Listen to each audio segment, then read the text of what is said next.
പേരെഴുതിയിട്ടില്ല, letter വായിച്ചു നോക്കാം. അമ്മായിയമ്മയ്ക്കും മരുമകൾക്കുമുള്ള വഴക്കിൽ സൊല്യൂഷനില്ല. എന്തുകൊണ്ടാണ് ഇങ്ങനെ സംഭവിക്കുന്നത്? ഭാര്യയും ഭർത്താവും രണ്ടുപേരും യോജിപ്പിൽ തന്നെയാണ്.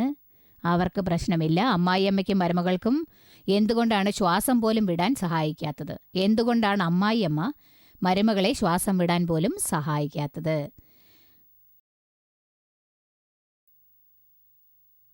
മരുമകളെക്കുറിച്ച് അമ്മായിയമ്മയോട് ചോദിച്ചാൽ ഇത് തന്നെ തലകീഴായിട്ടായിരിക്കും അവർ പറയുക. അമ്മായിയമ്മയും മരുമകളും. അമ്മായിയമ്മയോട് ചോദിച്ചാൽ അവർ മരുമകളെപ്പറ്റി പറയും, മരുമകളോട് ചോദിച്ചാൽ അമ്മായിയമ്മയെപ്പറ്റി അവർ പറയും. അമ്മായിയമ്മയെപ്പറ്റി മരുമകൾ എന്തുകൊണ്ടാണ് നല്ലവളാണെന്ന് പറയാത്തത്? അതിനെന്താണ് കാരണം? Then I am really you are very good. നിങ്ങളുടെ അമ്മായിയമ്മ നല്ലവരാണ്, നിങ്ങളും നല്ലവരാണ്. ഇങ്ങനെ പറയുന്നവർ കുറവായിരിക്കും. വളരെ റെയറായിട്ടേ അങ്ങനെ ഉണ്ടാവും. നിങ്ങൾ ഭാഗ്യവതികളാണ്. ഈ ലോകത്തിൽ ഞാനും കണ്ടിട്ടുണ്ട്. ഞാൻ ഒരു കാര്യം പറയട്ടെ. ടെൽ മീ, എന്ത് അഡ്ജസ്റ്റ്മെൻ്റ് ആണ് നിങ്ങൾ ചെയ്യുന്നത്? എന്തുകൊണ്ടാണ് നിങ്ങൾക്ക് ഡിഫറൻസ് ഓഫ് ഒപ്പീനിയൻ വരാത്തത്? ഒരു മിനിറ്റ്. ഇപ്പോൾ താങ്കൾ പറഞ്ഞില്ല ആക്സെപ്റ്റൻസ്, അത് തന്നെയാണ്. ഞാനത് വളരെ മുൻപ് തന്നെ പഠിച്ചിരുന്നു. Very good. കല്യാണത്തിന് മുൻപ് തന്നെ. എനിക്ക് അവരുമായിട്ടൊരു പ്രശ്നമില്ല. കേൾക്കുമ്പോഴേ സന്തോഷം. എന്റെ ബാക്ക്ഗ്രൗണ്ടും അവരുടെ ബാക്ക്ഗ്രൗണ്ടും ആകാശവും ഭൂമിയും പോലെയാണ്. എന്നാലും ഇറ്റ്സ് ആക്സെപ്റ്റബിൾ. അവർ ഏത് സ്ഥിതിയിലുള്ളവരാണ്, ഞാൻ ഏത് സ്ഥിതിയിൽ നിന്ന് വന്നതാണ്. അതായത് if I go to change her or she goes to change me, അത് തീർച്ചയായും നടക്കില്ല. അതെ, ഞാൻ എപ്പോഴും ഉള്ളതുപോലെ ഇരിക്കും. അവരും അവരുടെ സ്ഥാനത്ത് തന്നെ ഇരിക്കും. So there is no point. ഒരു പക്ഷെ ഞാൻ അവരോട് നിങ്ങൾ ചെയ്യുന്ന തെറ്റാണെന്ന് പറഞ്ഞാൽ അവരുടെ കാര്യത്തിൽ അവർ ശരിയാണ്, എൻ്റെ കാര്യത്തിൽ ഞാൻ കറക്റ്റാണ്. There is no doubt about it. Mixture ആയിരിക്കുന്ന ഈ ലോകത്തിൽ ഞാൻ അവരോട് സ്റ്റോൺ ഏജ് വിഷയത്തെപ്പറ്റി പറഞ്ഞാൽ ഇറ്റ്സ് നോട്ട് പോസിബിൾ. റൈറ്റ്. നിങ്ങളുടെ അമ്മായിയമ്മ ഗുജറാത്തിയാണോ? യാ, ഓഫ് കോഴ്സ്.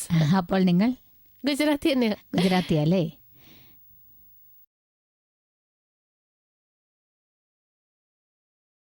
ജനറലി അങ്ങനെ സംഭവിക്കാറില്ല. കാരണം രണ്ടുപേരും വെവ്വേറെ ഫാമിലിയിൽ നിന്ന് വന്നിരിക്കുന്നു. ഈ പ്രോബ്ലം ഉണ്ടാവാനുള്ള റീസൺ അമ്മായിയമ്മയും മരുമകളും തമ്മിലുള്ള ഡിഫറൻസിൽ രണ്ടുപേർക്കും ഡിഫറൻസ് ഓഫ് ഒപ്പീനിയൻ ഉണ്ടാവുന്നത് ഡീപ്പ് സൈക്കോളജിയുടെ ജോലിയാണ്. രണ്ടുപേരും സ്ത്രീകളാണ്. വിമൻ സൈക്കോളജി എന്താണെന്ന് വെച്ചാൽ, നാം കൂടുതൽ ഡെപ്തിലേക്ക് പോവുകയാണെങ്കിൽ, കൂടുതൽ ആഴത്തിലേക്ക് പോവുകയാണെങ്കിൽ, സൂക്ഷ്മത്തിൽ നിന്ന് അവർക്ക് മനസ്സിലാക്കാൻ ശ്രമിച്ചാൽ, അത് ആലോചിച്ച് നോക്കൂ. ഒരു സ്ത്രീ, ഒരമ്മ 25 വയസ്സാവുന്നത് വരെ തൻ്റെ മകനെ സ്വന്തം മകനായി എൻ്റെ മകൻ എന്ന് പറഞ്ഞ് വളർത്തുന്നു. മകൻ 100% അവർ പറയുന്നത് അനുസരിച്ച് തന്നെ നടക്കുന്നു. അവരുടെ കൈപിടിച്ച് നടന്നാണ് വളർന്നിരിക്കുന്നത്. 25 വയസ്സ് വരെ അവൻ അമ്മയെക്കുറിച്ച് ഒരൊറ്റ വാക്കും തെറ്റായി പറഞ്ഞിട്ടേ ഇല്ല. അമ്മ എന്തു പറയുന്നു അത് അവൻ അക്സെപ്റ്റ് ചെയ്തിരുന്നു. എന്തെങ്കിലും ചെറിയ കാര്യത്തിന് മാത്രം ഡിഫറൻസ് ഉണ്ടായിരിക്കും, പക്ഷെ അതൊക്കെ അക്സെപ്റ്റബിൾ ആണ്. അതുകൊണ്ട് മനസ്സിൽ യാതൊരു ക്ലേശവും ഉണ്ടായിരുന്നില്ല, സ്നേഹത്തിന് ഒരു കുറവും ഉണ്ടായിരുന്നില്ല. അമ്മയ്ക്കും മകനും നടുവിലുള്ള സ്നേഹത്തിൽ യാതൊരു ഡിഫറൻസും ഇല്ല. പക്ഷേ കല്യാണം അടുത്തപ്പോൾ അവിടെ ഒരു തേർഡ് പേഴ്സൺ എൻട്രി ആവുന്നു. അതും ഒരു ലേഡിയാണ്. അവൾ അമ്മയുടെ വീട്ടിൽ നിന്ന് എല്ലാവരെയും വിട്ട് ഹസ്ബൻഡിന് വേണ്ടി എല്ലാം സമർപ്പണം ചെയ്തിട്ട് വന്നിരിക്കുകയാണ്.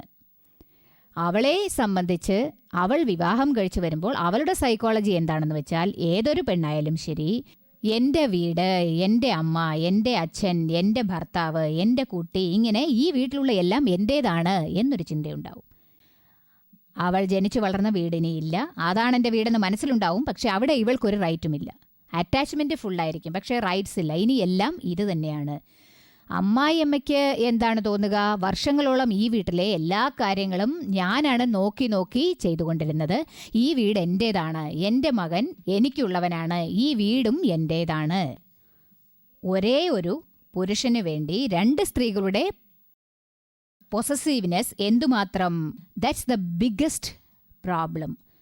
പൊസസീവ്നെസ് എന്തുമാത്രം സ്ട്രോങ് ആയിരിക്കും. എൻ്റെ മകൻ ഞാൻ പറയുന്നത് കേൾക്കണം എന്ന് അമ്മ കരുതും. പാവം മരുമകൾ എന്താണ് കരുതുക എന്നോ ഞാൻ പറഞ്ഞത് ഇദ്ദേഹത്തിന് കേൾക്കാൻ പാടില്ലേ? ഞാനെല്ലാം വിട്ടേച്ച് വന്നിരിക്കുകയല്ലേ? ഞാനെല്ലാം നിങ്ങൾക്ക് സമർപ്പിച്ചില്ലേ? എനിക്കും അധികാരമില്ലേ? കല്യാണം കഴിച്ച് വന്നതല്ലേ ഞാൻ? അപ്പോൾ ഞാൻ പറയുന്നത് കേട്ടുകൂടെ? ഒരു പ്രാവശ്യം പറഞ്ഞത് കേട്ടില്ലെങ്കിൽ പോലും അവൾക്ക് എന്താണ് തോന്നുക? ഇതുപോലും ഇയാൾ കേൾക്കുന്നില്ലല്ലോ എന്ന്. എന്തുകൊണ്ടാണ് കേൾക്കാത്തത്? അവിടെ അമ്മായിയമ്മയ്ക്കും മരുമകൾക്കും തമ്മിൽ ഈഗോ പ്രോബ്ലം ഉണ്ടാവും. ഒരു വശത്ത് ഭർത്താവ്, മറുഭാഗത്ത് മകൻ, രണ്ടും പൊസസീവ്നെസ് ആവുന്നു. ഈ പൊസസീവ്നെസ് ഇല്ലേ, അത് ഭയങ്കര കഷ്ടമായിരിക്കും. ജീവകാലം മുഴുവനും അവനിത് സഹിക്കാൻ സാധിക്കില്ല. കാരണം അമ്മയോട് അവന് ഭയങ്കര അറ്റാച്ച്മെൻ്റ് ആണ്. വൈഫിനും ഹസ്ബൻഡിൻ്റെ അടുത്ത് അത്രത്തോളം അറ്റാച്ച്മെൻ്റ് ഉണ്ട്. പാവം നടുവിൽ കിടന്ന് കഷ്ടപ്പെടുന്നത് അവനാണ്. സാൻഡ്വിച്ച് ആവുന്നു. അവന് ആരെയും കുറ്റക്കാരനായി കാണാനാവില്ല. അമ്മ പറഞ്ഞതും കേൾക്കണം, ഭാര്യ പറഞ്ഞതും അവൻ കേൾക്കണം. രണ്ടുപേരും തമ്മിൽ കുറ്റം പറഞ്ഞുകൊണ്ടിരിക്കുന്നു. അമ്മ ഇങ്ങനെ ചെയ്യുന്നു, അമ്മ അങ്ങനെ പറഞ്ഞു, നിങ്ങളുടെ അമ്മ എനിക്ക് ചോറ് തരുന്നില്ല, എല്ലാം ഒളിച്ചു വെക്കുന്നു, എല്ലാത്തിനും കുറ്റം പറയുന്നു. അമ്മ ഇങ്ങനെ ഒരിക്കൽ പോലും ചെയ്യുന്നത് മകനാണെങ്കിൽ ഇതുവരെ കണ്ടിട്ടേ ഇല്ലതാനും. കാരണം പുരുഷന്മാർക്ക് അമ്മ എന്ത് ചെയ്യുന്നു, എന്താണ് മറച്ചു വെക്കുന്നത്, എന്താണ് തിന്നുന്നത് എന്നെല്ലാം കാണുന്ന ഒരു കാഴ്ചപ്പാടില്ല. മരുമകൾ രാത്രി വരെ അവരുടെ കൂടെ വീട്ടിലിരിക്കുന്നത് കൊണ്ട് ചെറിയ ചെറിയ കാര്യങ്ങൾ പോലും കണ്ടുകൊണ്ടിരിക്കുന്നു. അവരെന്തോ കാരണം കൊണ്ട് അങ്ങനെ ചെയ്താലും അവൾക്കത് തെറ്റായിട്ട് മാത്രമേ കാണാനാവുന്നുള്ളൂ. അതുകൊണ്ട് ഈ പ്രശ്നം അധികമാവുന്നു. അവൾക്ക് എന്തായിരിക്കും തോന്നുക? എന്നെപ്പറ്റി കുറ്റം പറയുന്നു. ആരംഭത്തിൽ എന്താണ് ഉണ്ടാവുക?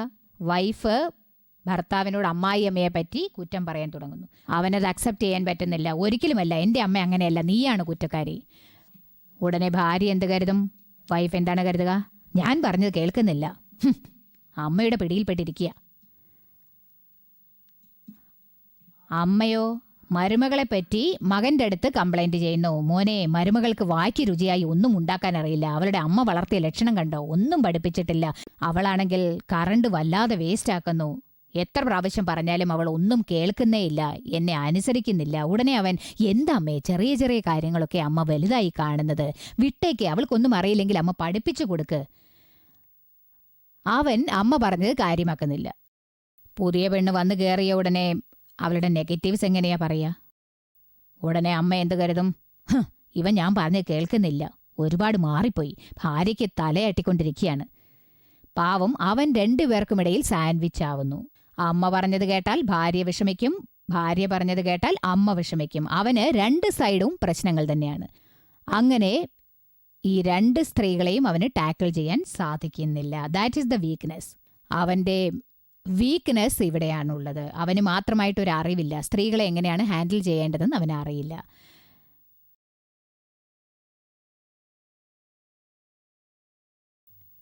എന്താ? The boy goes to the wife's house. In Burma. In Kerala, it is a practice. In Kerala? Yes, yes. അല്ല, ശരിക്കും പറഞ്ഞാൽ in the part of the world this is not possible. Man is having ego. And our tradition in India, tradition is like that. India പുരുഷന്മാരുടെ സ്ഥലമാണ്, സ്ത്രീകളുടേതല്ല. ഇവിടെ പുരുഷന്മാരുടെ രാജ്യമാണ് നടക്കുന്നത്, സ്ത്രീകളുടെ രാജ്യം നടക്കില്ല. സൊല്യൂഷൻ എന്താണെന്ന് വെച്ചാൽ, നിങ്ങൾ ഏതെങ്കിലും ഒരു പയ്യൻ്റെ അമ്മയെ ശ്രദ്ധിക്കൂ. അവരുടെ മകന് കല്യാണപ്രായമാവുമ്പോൾ അവരുടെ മനസ്സിൽ എന്തൊക്കെ സ്വപ്നങ്ങളാണ് ഉണ്ടാവുക? എൻ്റെ മരുമകൾ ഇങ്ങനെ ഉണ്ടാവണം, അല്ലെങ്കിൽ അങ്ങനെ ഉണ്ടാവണം, ഞാൻ അവളെ ഇങ്ങനെ നോക്കും, എൻ്റെ മകളെപ്പോലെ നോക്കും, അവൾക്ക് ജനിക്കുന്ന കുട്ടികളെ നമ്മുടെ മക്കളെക്കാൾ കൂടുതലായി സ്നേഹിച്ച് വളർത്തും, രാത്രിയും പകലും. അവരുടെ മനസ്സിൽ എന്തൊക്കെ സ്വപ്നങ്ങളാണ്. പക്ഷേ മരുമകൾ വീട്ടിലേക്ക് വന്ന ഉടനെ കുറച്ച് ദിവസങ്ങൾക്കുള്ളിൽ അവരുടെ സ്വപ്നങ്ങളെല്ലാം തന്നെ തകർന്ന് തരിപ്പണമാകുന്നു, എല്ലാം നശിക്കുന്നു. ട്രെമൻഡസ് ചേഞ്ചസ് ഉണ്ടാവുന്നു. മരുമകളെ ഇങ്ങനെ നോക്കും, അങ്ങനെ നോക്കും, സ്വന്തം മകളെപ്പോലെ നോക്കും എന്നൊക്കെ കരുതിയതാണ് അവർ. അവർക്ക് വേണ്ടി ഡ്രസ്സുകൾ വാങ്ങിയിരിക്കും, എൻ്റെ സാരിയും ആഭരണങ്ങളും എല്ലാം ഇട്ടോ എന്ന് പറയണം എന്നൊക്കെ സ്വപ്നം കണ്ടു. ഇതെല്ലാം അവളെ നെഗറ്റീവായി കാണാൻ പ്രേരിപ്പിക്കുന്നു. സോ ബേസിക്കലി ഞങ്ങൾ എല്ലാ അമ്മായിയമ്മമാർക്കും കൊടുക്കുന്ന സൊല്യൂഷൻ എന്താണെന്ന് വെച്ചാൽ, നിങ്ങൾ മകന് വിവാഹം നടത്തണം എന്ന് കരുതുമ്പോൾ അതോടുകൂടി തന്നെ മനസ്സിലും നിങ്ങളൊരു തീരുമാനമെടുക്കണം. എൻ്റെ കടമ എന്താണെന്ന് വെച്ചാൽ, എൻ്റെ ഡ്യൂട്ടി മകനെ പഠിപ്പിച്ച് വളർത്തുകയായിരുന്നു. നല്ല സംസ്കാരങ്ങൾ പഠിപ്പിച്ചു കൊടുത്തു. അവൻ കല്യാണം കഴിക്കുന്നത് വരെ എല്ലാ ചുമതലയും എൻ്റേതായിരുന്നു. പക്ഷെ അവൻ കല്യാണം കഴിച്ചതിന് ശേഷം അന്നു മുതൽ എല്ലാ ചുമതലയും അവൻ്റെ ഭാര്യയുടേതാണ്, എൻ്റേതല്ല എന്നറിയണം. ഞാൻ ഔട്ട് ഓഫ് പിക്ചറാണ്. മരുമകൾ വന്ന ഉടനെ നോക്കുമോളെ, ഇവൻ ഇനി എൻ്റെ മകനല്ല, നിന്റെ ഭർത്താവാണ്, 100% നിന്റേതാണ്, അധികാരവും നിന്റേതാണ് എന്ന് മനസ്സാലെ പറയണം. പൊസസീവ്നെസ് ഇല്ലാതാവാനുള്ള ഒരേ ഒരു വഴി അതാണ്. മാത്രമല്ല അറ്റ് ദ എൻഡ് അവസാനം നോക്കിയാൽ ഹസ്ബൻഡ് വൈഫിന് വേണ്ടിയാണ് ജീവിക്കേണ്ടത്. മകൻ അമ്മയുടേതല്ല. ഒന്ന് ആലോചിച്ച് നോക്കൂ, കല്യാണം കഴിഞ്ഞ ശേഷം അമ്മായിയമ്മയ്ക്കും മരുമകൾക്കും യോജിപ്പില്ലെങ്കിൽ, എന്തെങ്കിലും പ്രോബ്ലം ഉണ്ടായാൽ ഉടനെ മകൻ അമ്മയെയും കൂട്ടി വേറെ എങ്ങോട്ടെങ്കിലും പോകുമോ? ഭാര്യയാണ് കൂട്ടിക്കൊണ്ടു പോവുക. അപ്പോഴേ നാം മനസ്സിലാക്കേണ്ടതല്ലേ, ഈ പെണ്ണ് എൻ്റെ മകൻ്റെ ഭാര്യയാണ്. അവൻ്റെ ലൈഫ് മാറിയിരിക്കുന്നു, ചേഞ്ച് ആവുന്നു, ഓൾ ലൈഫ്. നിങ്ങൾ മനസ്സിൽ നിന്ന് ഈ പൊസസീവ്നെസ് എടുത്തു കളയണം, യാഥാർത്ഥ്യത്തെ അക്സെപ്റ്റ് ചെയ്യണം. എന്നു മുതലാണത്? നിങ്ങൾക്ക് എന്തെങ്കിലും പ്രശ്നമുണ്ടെങ്കിൽ, അത്തരം സന്ദർഭങ്ങളിൽ ഞങ്ങളെപ്പോലുള്ളവരുടെ സഹായം വേണമെങ്കിൽ ഉടനെ ഞങ്ങളെ വന്ന് കാണാനാവും. തീർച്ചയായും എൻ്റെ എക്സ്പീരിയൻസ് പ്രകാരം ഞാൻ ഉത്തരം തരും. ഞാൻ പറയാൻ പോകുന്ന ഒന്നും കഷ്ടമുള്ളതായിരിക്കില്ല. നിങ്ങൾക്ക് ഓക്കെ ആണെങ്കിൽ സ്വീകരിക്കാം, ഇല്ലെങ്കിൽ നിങ്ങൾ വിട്ടേക്കൂ. ഇങ്ങനെ എല്ലാ അമ്മായിയമ്മമാരും അവരുടെ മരുമക്കളോട് പെരുമാറാൻ തുടങ്ങിയാൽ വളരെ നന്നായിരിക്കും. മരുമകളും ഒരു കാര്യം പ്രധാനമായി മനസ്സിലാക്കേണ്ടത് അത്യാവശ്യമാണ്. അതായത് അവർ അമ്മായിയമ്മയുടെ വീട്ടിലേക്ക് പോകുമ്പോൾ അവരുടെ മനസ്സിലും ഒരു തീരുമാനമെടുക്കേണ്ടതാണ്. എല്ലാ അമ്മായിയമ്മമാരും അവരുടെ അക്സെപ്റ്റൻസിലേക്ക് വരില്ല. അവർ അവരുടെ പൊസസീവ്നെസ്സിലേ ഇരിക്കൂ. അതുകൊണ്ട് അവർ 5-10 വർഷം വരെ ചില അഡ്ജസ്റ്റ്മെൻറ്റോടെ ജീവിക്കേണ്ടി വന്നേക്കാം. പുതിയ വീടിൻ്റെ ആ ഒരു അറ്റ്മോസ്ഫിയർ, അവരുടെ സ്ഥിതി, സംസ്കാരം, ആഹാരരീതി ഇവയെല്ലാം ഭർത്താവിൻ്റെ വീട്ടിൽ വ്യത്യസ്തമായിരിക്കും, ഡിഫറൻസ് ഉണ്ടാവും. തൻ്റെ സ്വന്തം വീട്ടിനും ഭർത്താവിൻ്റെ വീട്ടിനും നിറയെ വ്യത്യാസങ്ങൾ ഉണ്ടാവും. ഓരോ സ്റ്റെപ്പിലും അവർ അഡ്ജസ്റ്റ്മെൻറ്റ് ചെയ്തുകൊണ്ട് ജീവിച്ചു പോയിക്കൊണ്ടിരിക്കേണ്ടി വരും. ആക്ച്വലി അമ്മായിയമ്മയും ഈ അഡ്ജസ്റ്റ്മെൻറ്റ് ചെയ്തേ പറ്റൂ. ഈ സഹോദരി പറഞ്ഞതുപോലെ അക്സെപ്റ്റൻസ് ഉണ്ടായിരിക്കണം, അവിടെയുള്ളവരുടെ നേച്ചർ, കൂടാതെ ആ വീട്ടിലുള്ള എല്ലാ കാര്യങ്ങളും അഡ്ജസ്റ്റ് ചെയ്തേ പറ്റൂ. ഇല്ലെങ്കിൽ അതിനെക്കുറിച്ച് നിങ്ങൾക്ക് ഈഗോ ഉണ്ടാവും. നിങ്ങൾ എന്തിന് അഡ്ജസ്റ്റ് ചെയ്യണം, എനിക്കും അറിവുണ്ട് എന്ന് നിങ്ങൾ കരുതുന്നു. ഞാൻ എപ്പോഴും അമ്മായിയമ്മ പറഞ്ഞതനുസരിച്ച് നടക്കണോ? അതൊന്നും എന്നെ കൊണ്ട് പറ്റില്ല. എന്നെ കാണാനൊരു സ്ത്രീ വന്നിരുന്നു. വളരെ വിദ്യാഭ്യാസമുള്ള, ഡബിൾ ഡിഗ്രിയുള്ള, വളരെ സ്മാർട്ടായ, പ്രസരിപ്പുള്ള സ്ത്രീ. അവൾ സെൽഫ് റിയലൈസേഷൻ ജ്ഞാനദീക്ഷ വാങ്ങിയിട്ട് പോയിരുന്നു. വളരെ നല്ല പെണ്ണായിരുന്നു. കല്യാണത്തിന് ശേഷം എല്ലാം അഡ്ജസ്റ്റ് ചെയ്താണ് ജീവിച്ചുകൊണ്ടിരുന്നത്. പക്ഷേ അവൾക്കുണ്ടായിരുന്ന ഒരു പ്രശ്നം എന്താണെന്ന് വെച്ചാൽ, അവളുടെ കല്യാണം കഴിഞ്ഞ് 2 വർഷമേ ആയിരുന്നുള്ളൂ. വലുതായ പ്രശ്നങ്ങളൊന്നും ഉള്ളതായി പറഞ്ഞില്ല. എന്നാലും ഒരു പ്രശ്നം, അവരുടെ നാത്തൂൻ അവരെക്കാൾ മൂത്തതാണ്. അവർ കല്യാണം കഴിച്ചിട്ടില്ല. എപ്പോഴും ഇവർ അടുക്കളയിലേക്ക് പോകുമ്പോഴൊക്കെ അവരും പുറകെ തന്നെ പോവാറുണ്ട്. ഇവർ എപ്പോഴും അടുക്കളയിലേക്ക് ചെന്നാലും പോവും. അവർ പച്ചക്കറികൾ കട്ട് ചെയ്ത് സാമ്പാർ ഉണ്ടാക്കിയാൽ നാത്തൂൻ അവളോട് ഒരു കാര്യം പറഞ്ഞുകൊണ്ടേയിരിക്കും. നീന, പച്ചക്കറികളിട്ട് സാമ്പാർ വെക്കുന്നത് ഇങ്ങനെയാണെന്ന് പറയും. അവർ പറയുമ്പോഴെല്ലാം നീനയ്ക്ക് വളരെ ഫീലാവും. ഞാനൊരു ഡബിൾ ഗ്രാജുവേറ്റ് ആണ്, നിറയെ പഠിച്ചവളാണ്, എനിക്കെല്ലാം അറിയാമല്ലോ. ദിവസവും എന്തിനാണ് ഇവർ എന്നോട് ഇത് പറയുന്നത്? 1-2 പ്രാവശ്യം പറഞ്ഞാൽ മതി. I can do myself. എന്തിനാണ് അവർ ദിവസവും ഇത് പറയുന്നത്? എനിക്ക് വല്ലാത്ത ഫ്രസ്ട്രേഷൻ തോന്നുന്നു. അവരെ കാണുമ്പോൾ തന്നെ എനിക്ക് ഭയങ്കര ദേഷ്യം പിടിക്കുന്നു. അതിനെന്തെങ്കിലും സൊല്യൂഷൻ വേണം. Same thing with mother in law. ഞാൻ അവളോട് പറഞ്ഞു, നോക്ക്, വേറെ ഒരു പ്രശ്നവുമില്ല, ഈ ഒരൊറ്റ പ്രശ്നം മാത്രമല്ലേ ഉള്ളൂ, കുറച്ച് അഡ്ജസ്റ്റ് ചെയ്തേക്ക്. അവരെന്തെങ്കിലും പറഞ്ഞാൽ ഡെയിലി പറയുന്നു എന്നതുകൊണ്ട് അത് മെക്കാനിക്കലായിട്ട് നീ കരുതിയാൽ മതി. അങ്ങനെ കരുതിയാൽ ടെൻഷനൊന്നും ഉണ്ടാവില്ല.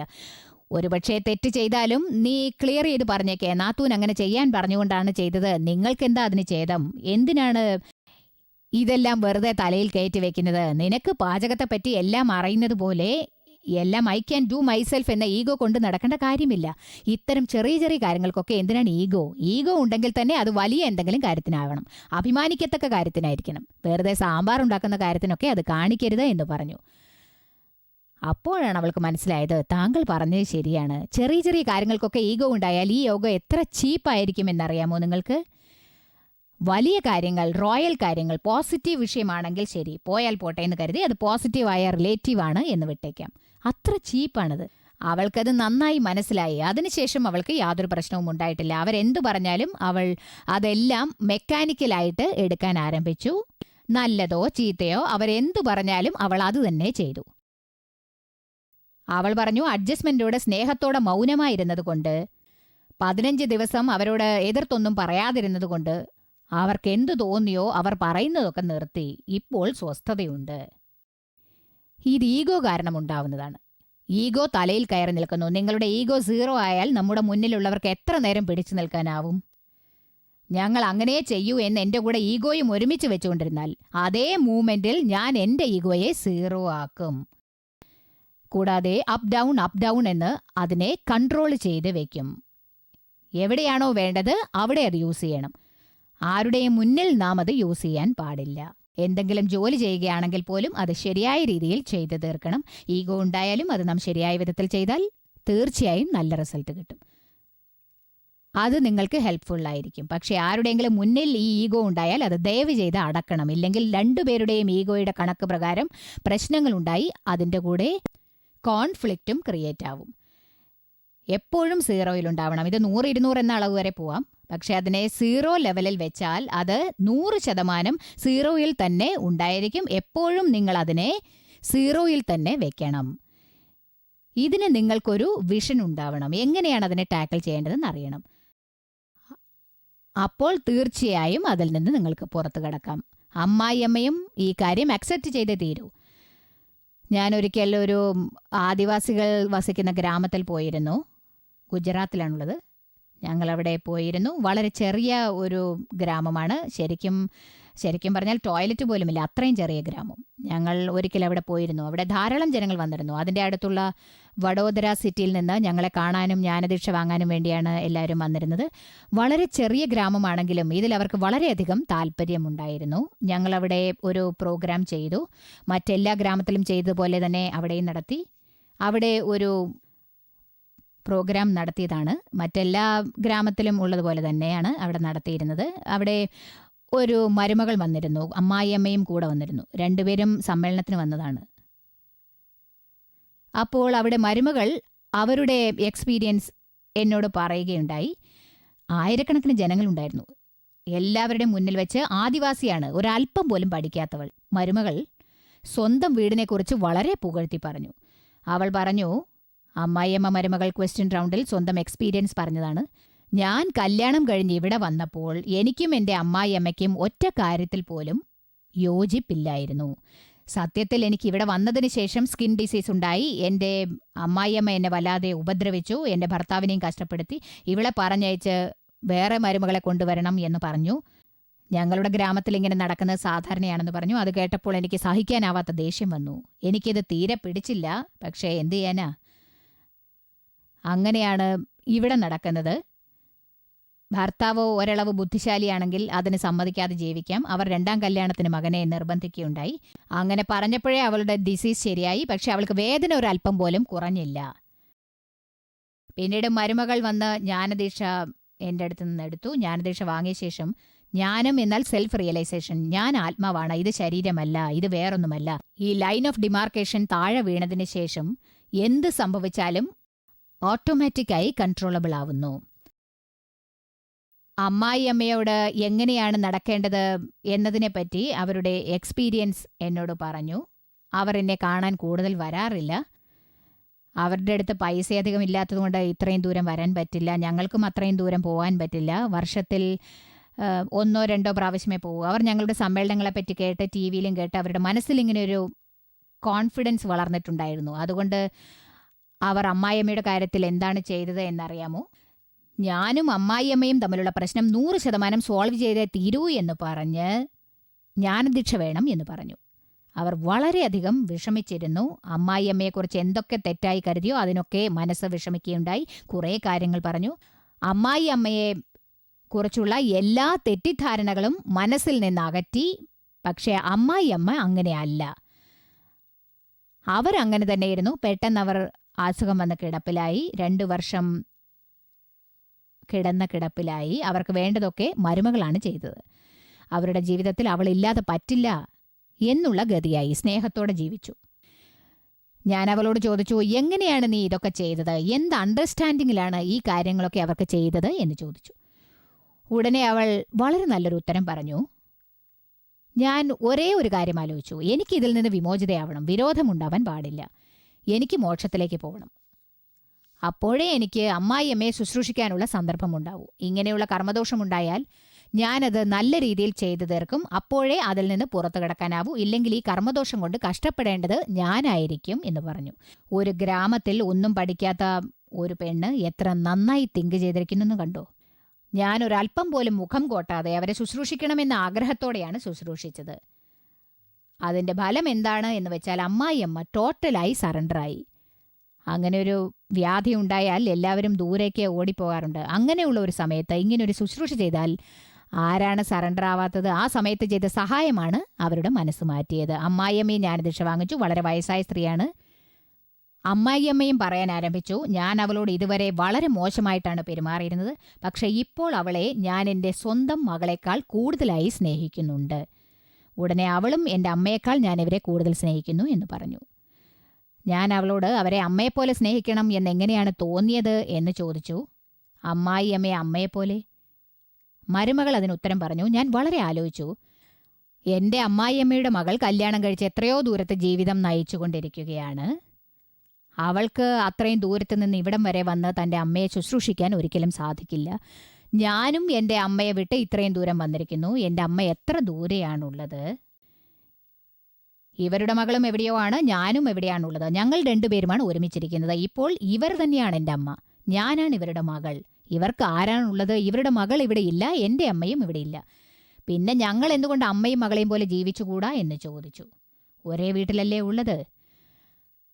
അത് കേട്ടപ്പോൾ എനിക്ക് സന്തോഷമായി. അവളുടെ കാഴ്ചപ്പാട് കണ്ടോ? എല്ലാ മരുമക്കളും ഇതുപോലെയാണെങ്കിൽ ഇന്ത്യയിൽ അമ്മായിയമ്മ മരുമകൾ എന്ന പ്രോബ്ലം ഒരിക്കലും ഉണ്ടാവില്ല. അതിലുമുപരി അവൾ പറഞ്ഞ കാര്യമാണ് എന്നെ വളരെയധികം ടച്ച് ചെയ്തത്. ഇതിനുശേഷം നിന്റെ അമ്മായിയമ്മ അവരുടെ നേച്ചർ കാരണം നിന്നെ വഴക്ക് പറഞ്ഞാലോ മുഖം കാണിച്ചാലോ എന്തെങ്കിലും മോശമായി പറഞ്ഞാലോ അനാവശ്യമായി നിന്നോട് ദേഷ്യപ്പെട്ടാലോ അപ്പോൾ നീ എന്താണ് ചെയ്യുക എന്ന് ഞാൻ ചോദിച്ചു. ഞാൻ ഒന്നും പറയില്ല. ഞാൻ നേരെ പോയി അവരുടെ മടിയിൽ ചെന്നിരിക്കും. എന്നിട്ട് അവരോട് പറയും, നിങ്ങൾക്ക് എന്നെ എന്ത് വേണമെങ്കിലും പറയാം, എന്ത് വഴക്ക് പറയണമെങ്കിലും എന്നെ പറഞ്ഞു, അടിക്കണമെങ്കിൽ അടിച്ചു. ഞാൻ നിങ്ങളുടെ മകളല്ലേ, ഞാൻ നിങ്ങളുടെ മടിയിലിരിക്കുകയാണ്.